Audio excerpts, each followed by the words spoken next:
It's 11 p.m. Your body is exhausted, your mind is ready, but your legs have other plans. That crawling, creeping electric sensation that no amount of stretching or pacing will fully stop. Most doctors will hand you a prescription and send you home. But I'm not most doctors. I'm Dr. Mauldin, and I work like a health detective. I don't just treat the symptom, I find the culprit. Tonight, we're going to crack the case on restless leg syndrome, what's actually causing it, and what genuinely helps. And if you want to get to the root of your specific problems, all the resources are linked in the description below. Now hit like, subscribe so you don't miss the next case. Let's get into it. Let's start with what restless leg syndrome actually is because it gets dismissed way too often as anxiety, stress, or people just being dramatic. It is none of those things. Restless leg syndrome is a legitimate neurological sensory disorder. The nervous system is misfiring and it is producing sensations and urges that are completely real and often unbearable. The defining feature is an uncontrollable urge to move your legs, almost always triggered by rest and almost always worse at night. The sensations people describe vary widely: crawling, itching, throbbing, burning, electric pulses, or a feeling like something is moving just under the skin. Some people describe it as painful. Others say it isn't exactly pain, but it is absolutely impossible to ignore. Here's what makes it particularly cruel. The only thing that relieves it, even temporarily, is movement. So the moment you stop moving, it comes back. That cycle, lie down, sensation, get up, relief, lie down again, is what makes RLS one of the most disruptive sleep conditions there is. Night after night of fragmented sleep adds up fast: fatigue, brain fog, mood changes, and over time, real consequences for your immune and cardiovascular health. Many people with RLS also have PLMD. They often share the same root causes, but they're technically separate conditions. How to assess your RLS. This is where the detective work begins. Because RLS is not one thing with one cause, it is a signal, and the underlying driver can be very different from person to person. Before you treat it, you have to investigate it. Step 1. Confirm it's actually RLS. There are 4 diagnostic criteria. 1. An uncomfortable sensation in the legs with an urge to move them. 2. It starts or gets significantly worse during rest or inactivity. 3. Movement relieves it, at least partially. 4. It's worse in the evening or at night. If all 4 apply to you, that's RLS. Step 2. Track your patterns. Keep a simple log for 1 to 2 weeks. Note what time symptoms start each night, how severe they are on a scale of 1 to 10, what you ate and drank that day, what medications or supplements you took, whether you exercised, whether you had alcohol or caffeine. Patterns in that log are clues. If symptoms are always worst after a glass of wine, that's a clue. If they started when you began a new medication, that's a clue worth bringing to your doctor. Step 3. Get the right blood work. Ask your doctor specifically for these markers. Ferritin, not just serum iron, but ferritin, your iron storage level. The standard lab range flags low as anything under 12 or 15, but RLS research consistently shows that brain dopamine function can be impaired when ferritin is below 75 micrograms per liter. You can have a normal result on paper and still be iron deficient where it matters most, in the brain. Step 4. Review your medications with your doctor. Certain medications are known to trigger or worsen RLS, particularly over-the-counter sleep aids containing diphenhydramine, some anti-nausea medications, and certain antidepressants. This is a conversation to have directly with your prescribing physician. Never stop or change a medication on your own, but do bring this up because the connection is real and often missed. Step 5. Assess your severity. There's a validated tool called the International RLS Study Group Rating Scale. Your doctor can administer it, or you can find it online. The root causes. Now let's talk about what's actually driving RLS, because this is where the case gets solved.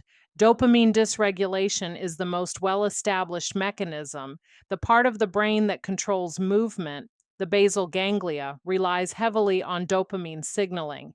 In RLS, that signaling is disrupted. Dopamine levels naturally dip in the evening, which is exactly why symptoms peak at night. This isn't just theory.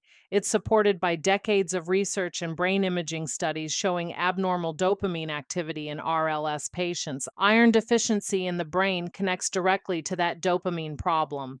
Iron is required to produce the enzyme that makes dopamine. And here's the critical detective clue: brain iron can be insufficient even when your blood work looks acceptable. That's why ferritin, the storage form, matters so much, and why the threshold of 75 is so different from what most labs flag.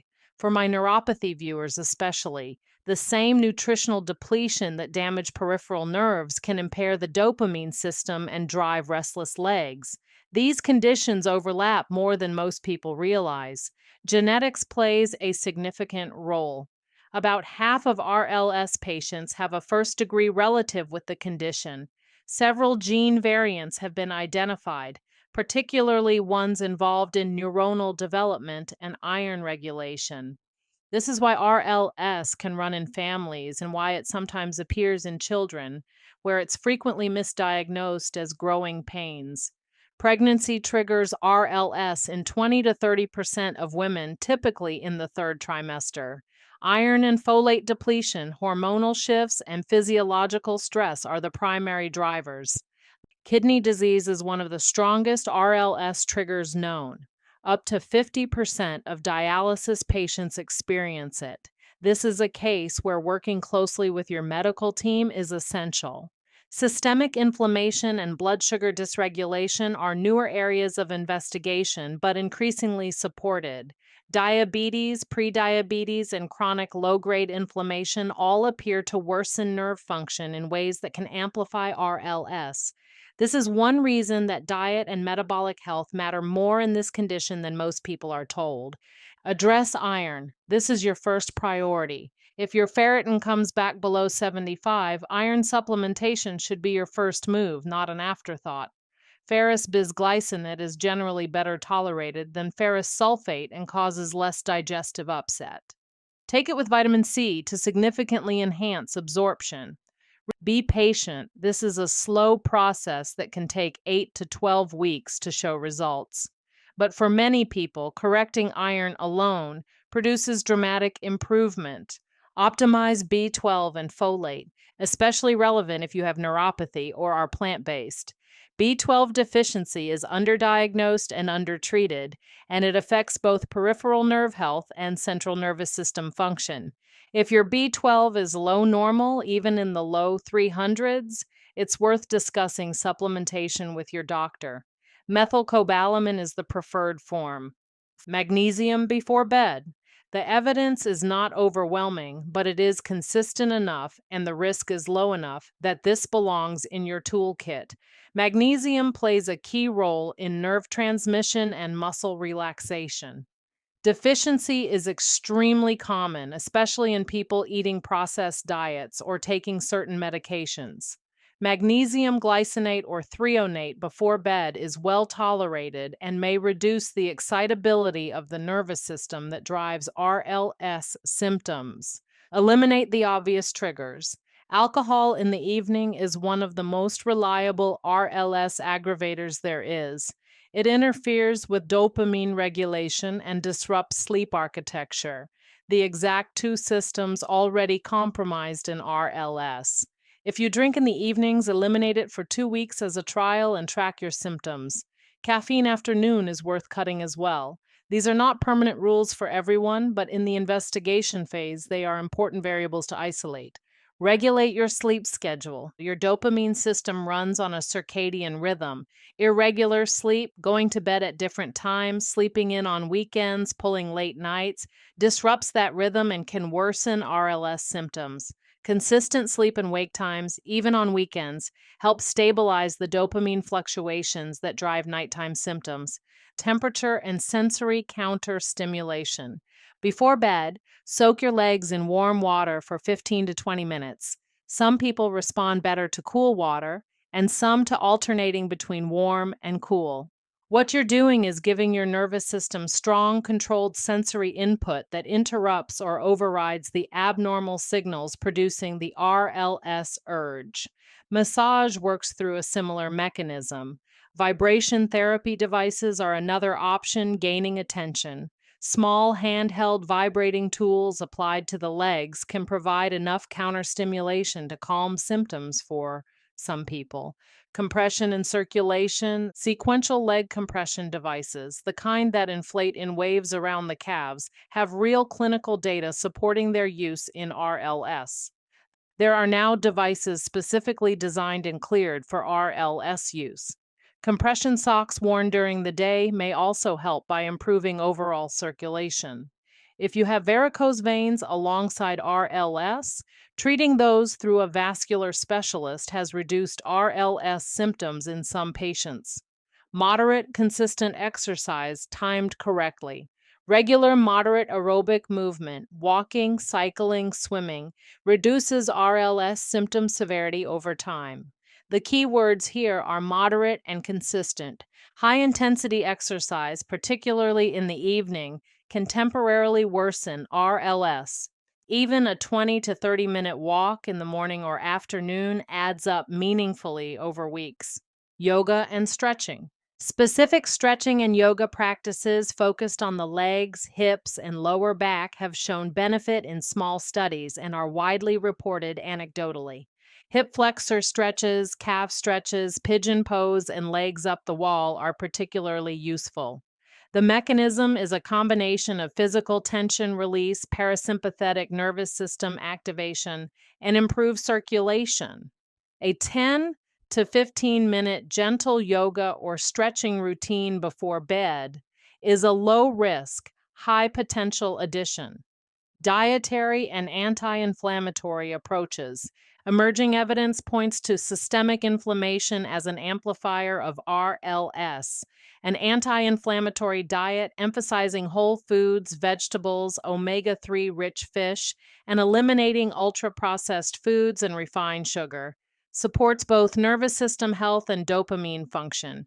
Specifically, foods rich in iron, folate, and B12 should be prioritized. Leafy greens, legumes, eggs, grass-fed meat, and sardines are all worth incorporating.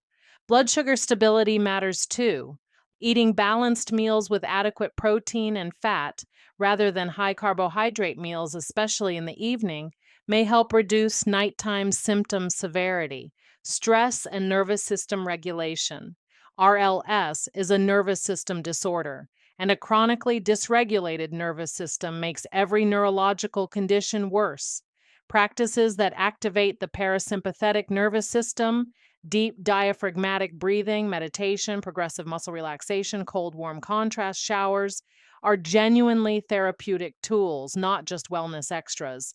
Box breathing. Inhale for 4 counts, hold for 4, exhale for 4, hold for 4, done for 5 minutes before bed, activates the vagus nerve and shifts the nervous system toward calm. This will not cure RLS on its own, but as part of a comprehensive approach, it reduces baseline nervous system excitability and may shorten the time it takes for other interventions to work. Restless leg syndrome is not something you just have to live with. It is a solvable problem when you approach it like a detective, identifying what's actually driving it and then systematically addressing those root causes.